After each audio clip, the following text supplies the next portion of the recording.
Well, thank you, President Crow, for that extremely generous introduction, for your inspired leadership as well here at ASU. I want to thank the entire ASU community for the honor of attaching my name to a scholarship program that will help open the doors of higher education to students from every background. What a wonderful gift. Thank you.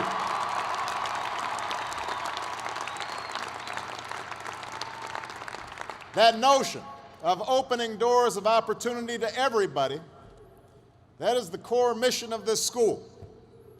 It's the core mission of my presidency. And I hope this program will serve as a model for universities across this country. So thank you so much.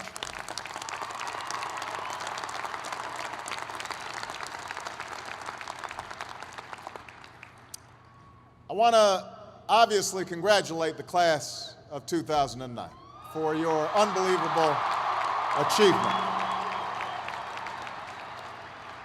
I want to thank the parents, the uncles, the grandpas, the grandmas, cousins, Calabash cousins, everybody who was involved in helping these extraordinary young people arrive at this moment. I also want to apologize to the entire state of Arizona for stealing away your wonderful former governor, Janet Napolitano.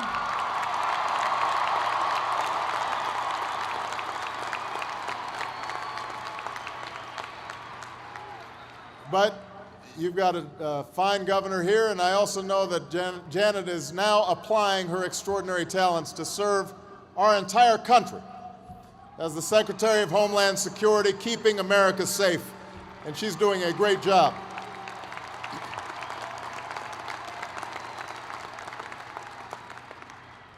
Now, before I begin, I'd just like to clear the air about that little controversy everybody was talking about a few weeks back. I have to tell you, I really thought this was much ado about nothing. But I do think we all learned an important lesson.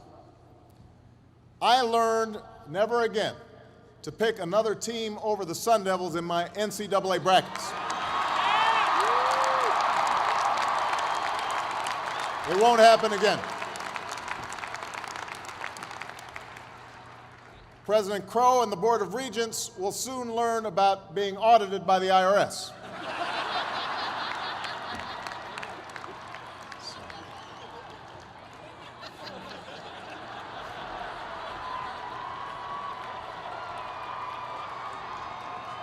Now, in all seriousness, I come here not to dispute the suggestion that I haven't yet achieved enough in my life. First of all, Michelle concurs with that assessment. She has a long list of things that I have not yet done, waiting for me when I get home. But more than that, I come to embrace the notion that I haven't done enough in my life. I heartily concur.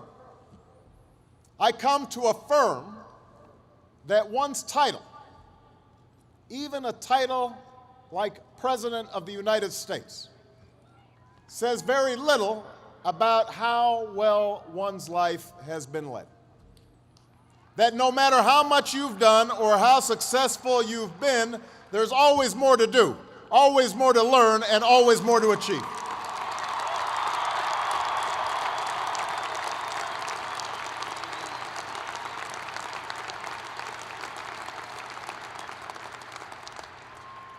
And I want to say to you today, graduates, class of 2009, that despite having achieved a remarkable milestone in your life, despite the fact that you and your families are so rightfully proud, you too cannot rest on your laurels. Not even some of those remarkable young people who were introduced earlier.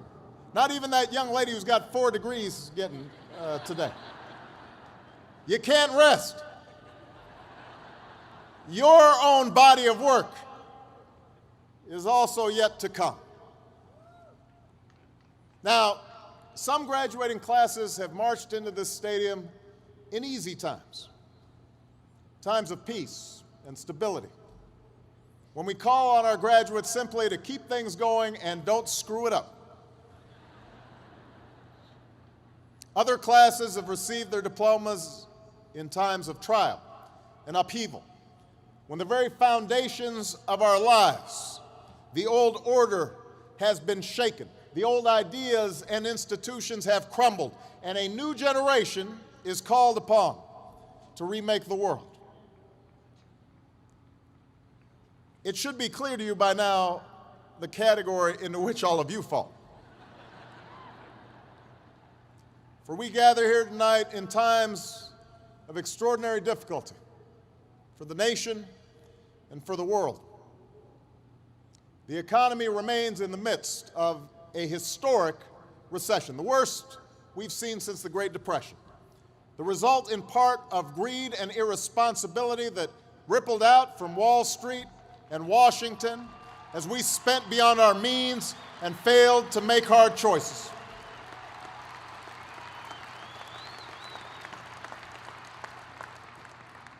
We're engaged in 2 wars and a struggle against terrorism. The threats of climate change, nuclear proliferation, and pandemic defy national boundaries and easy solutions. For many of you, these challenges are also felt in more personal terms. Perhaps you're still looking for a job, or struggling to figure out what career path makes sense in this disrupted economy. Maybe you've got student loans. No, you definitely have student loans. Or credit card debts. And you're wondering how you'll ever pay them off. Maybe you've got a family to raise. And you're wondering how you'll ensure that your children have the same opportunities you've had to get an education and pursue their dreams. Now, in the face of these challenges, it may be tempting to fall back on the formulas for success that have been peddled so frequently in recent years. It goes something like this. You're taught to chase after all the usual brass rings. You try to be on this who's who's list or that top 100 list. You chase after the big money and you figure out how big your corner office is. You worry about whether you have a fancy enough title or a fancy enough car. That's the message that's sent each and every day, or has been in our culture for far too long, that through material possessions, through a ruthless competition pursued only on your own behalf, that's how you will measure success. Now, you can take that road, and it may work for some. But at this critical juncture in our nation's history, at this difficult time, let me suggest that such an approach won't get you where you want to go. It displays a poverty of ambition. That in fact, the elevation of appearance over substance, of celebrity over character, of short-term gains over lasting achievement, is precisely what your generation needs to help end. Now,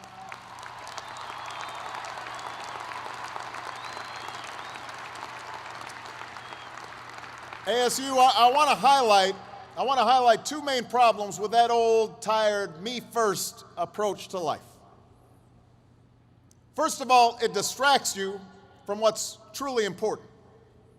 And it may lead you to compromise your values and your principles and your commitments. Think about it. It's in chasing titles and status, in worrying about the next election, rather than the national interest and the interests of those who you're supposed to represent, that politicians so often lose their ways in Washington. They spend time thinking about polls, but not about principle. It was in pursuit of gaudy short-term profits and the bonuses that came with them that so many folks lost their way on Wall Street, engaging in extraordinary risks with other people's money. In contrast, the leaders we revere, the businesses and institutions that last, they are not generally the result of a narrow pursuit of popularity or personal advancement, but of devotion to some bigger purpose, the preservation of the Union, or the determination to lift a country out of a depression, the creation of a quality product, a commitment to your customers, your workers, your shareholders, and your community, a commitment to make sure that an institution like ASU is inclusive and diverse and giving opportunity to all. That's the hallmark of real success.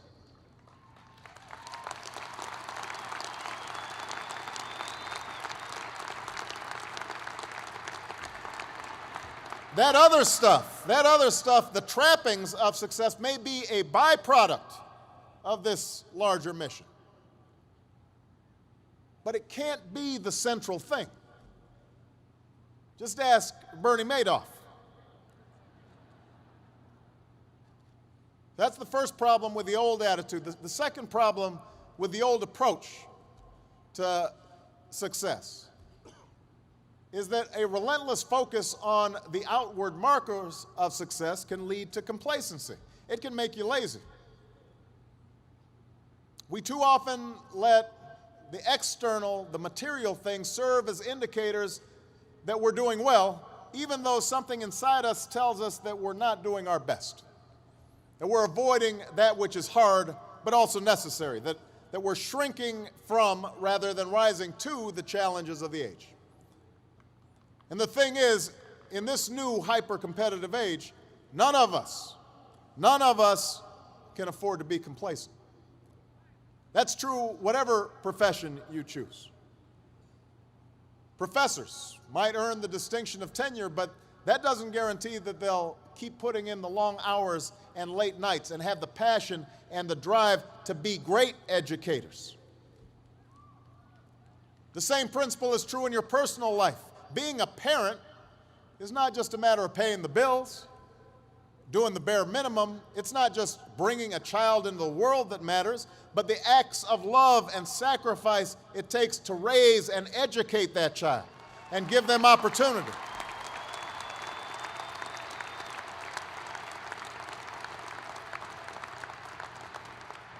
It can happen to presidents as well.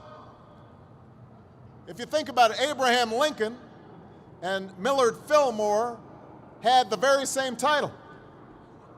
They're both presidents of the United States.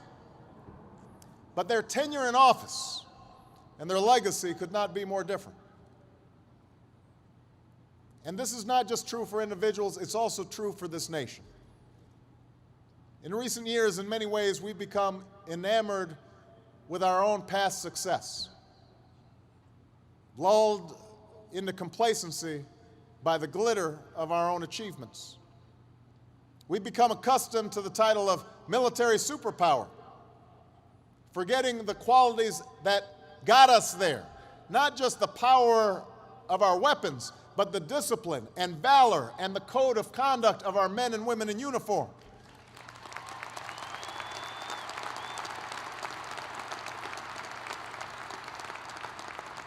The Marshall Plan and the Peace Corps and all those initiatives that show our commitment to working with other nations to pursue the ideals of opportunity and equality and freedom that have made us who we are. That's what made us a superpower. We've become accustomed to our economic dominance in the world, forgetting that it wasn't reckless deals and get-rich-quick schemes that got us where we are, but hard work and smart ideas, quality products and wise investments. We started taking shortcuts. We started living on credit instead of building up savings. We saw businesses focus more on rebranding and repackaging than innovating and developing new ideas that improve our lives. All the while, the rest of the world has grown hungrier, more restless, in constant motion to build and to discover, not content with where they are right now, determined to strive for more. They're coming. So graduates, it's now abundantly clear that we need to start doing things a little bit differently. In your own lives, you'll need to continuously adapt to a continuously changing economy. You'll end up having more than one job and more than one career over the course of your life. You'll have to keep on gaining new skills, possibly even new degrees. And you'll have to keep on taking risks as new opportunities arise. And as a nation, we'll need a fundamental change of perspective and attitude. It's clear that we need to build a new foundation, a stronger foundation for our economy and our prosperity. Rethinking how we grow our economy, how we use energy, how we educate our children, how we care for our sick, how we treat our environment. Many of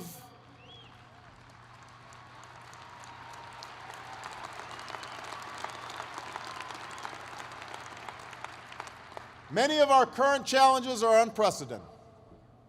There are no standard remedies, no go-to fixes this time around. And class of 2009, that's why we're going to need your help. We need young people like you to step up.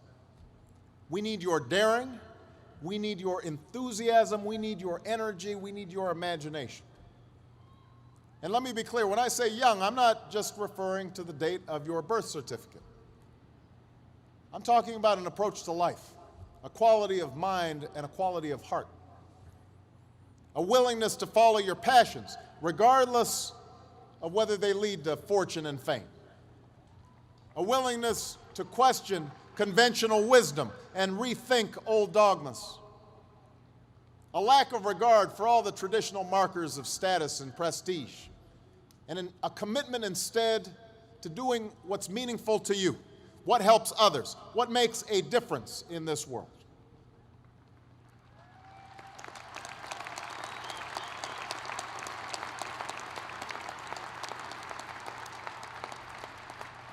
That's the spirit that led a band of patriots, not much older than most of you, to take on an empire, to start this experiment in democracy we call America. It's what drove young pioneers west to Arizona and beyond. It's what drove young women to reach for the ballot, what inspired a 30-year-old escaped slave to run an underground railroad to freedom,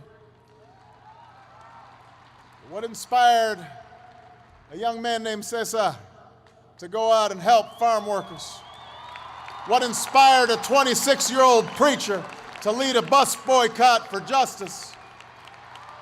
It's what led firefighters and police officers in the prime of their lives up the stairs of those burning towers, and young people across this country to drop what they were doing and come to the aid of a flooded New Orleans.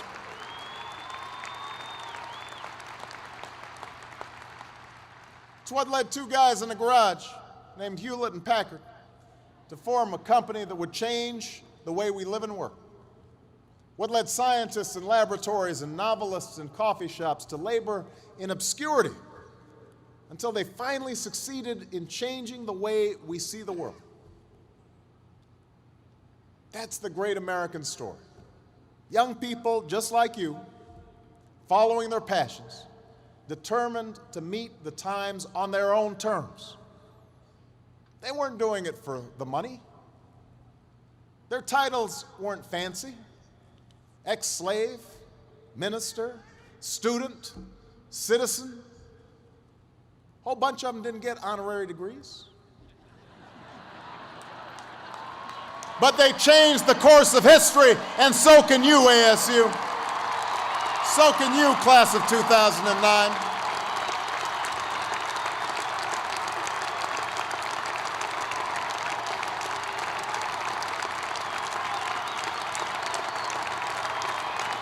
So can you. With a degree from this outstanding institution, you have everything you need to get started. You've got no excuses. You have no excuses not to change the world. Did you study business? Go start a company. Or why not help a struggling non-for-profit find better, more effective ways to serve folks in need?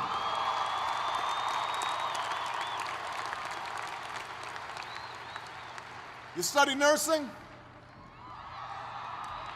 Go. Understaffed clinics and hospitals across this country are desperate for your help. You study education?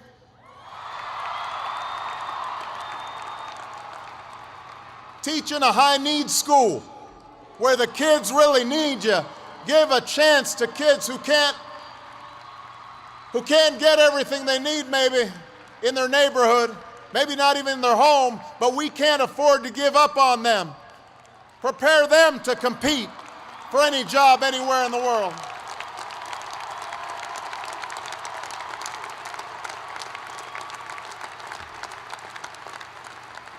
You study engineering? Help us lead a green revolution, developing new sources of clean energy that will power our economy and preserve our planet.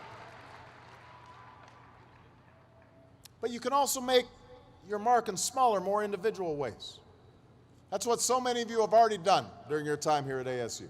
Tutoring children, registering voters, doing your own small part to fight hunger and homelessness, AIDS, and cancer.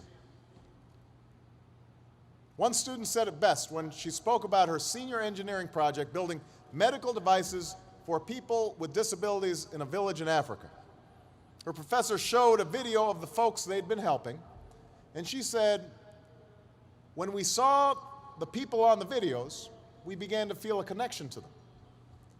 It made us want to be successful for them. Think about that. It made us want to be successful for them. That's a great motto for all of us.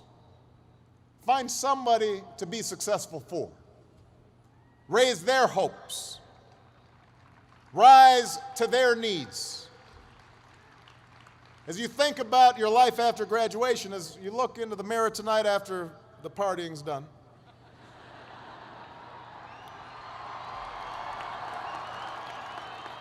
that shouldn't get such a big cheer. You may look in the mirror tonight and you may see somebody who's not really sure what to do with their lives. That's what you may see, but a troubled child might look at you and see a mentor. A homebound senior citizen might see a lifeline. The folks at your local homeless shelter might see a friend. None of them care how much money is in your bank account or whether you're important at work or whether you're famous around town. They just know that you're somebody who cares, somebody who makes a difference in their lives. So class of 2009, that's what building a body of work is all about. It's about the daily labor, the many individual acts, the choices large and small that add up over time, over a lifetime, to a lasting legacy. That's what you want on your tombstone. It's about not being satisfied with the latest achievement, the latest gold star, because the one thing I know about a body of work is that it's never finished. It's cumulative. It deepens and expands with each day that you give your best, each day that you give back and contribute to the life of your community and your nation. You may have setbacks and you may have failures, but you're not done. You're not even getting started, not by a long shot. And if you ever forget that, just look to history.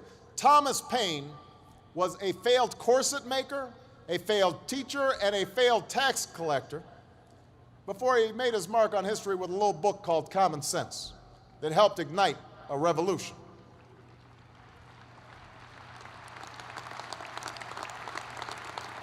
Julia Child didn't publish her first cookbook until she was almost 50. Colonel Sanders didn't open up his first Kentucky Fried Chicken until he was in his 60s. Winston Churchill was dismissed as little more than a has-been who enjoyed scotch a little bit too much before he took over as prime minister and saw Great Britain through its finest hour. No one thought a former football player stocking shelves at the local supermarket would return to the game he loved, become a Super Bowl MVP, and then come here to Arizona and lead your Cardinals to their first Super Bowl. Your body of work is never done.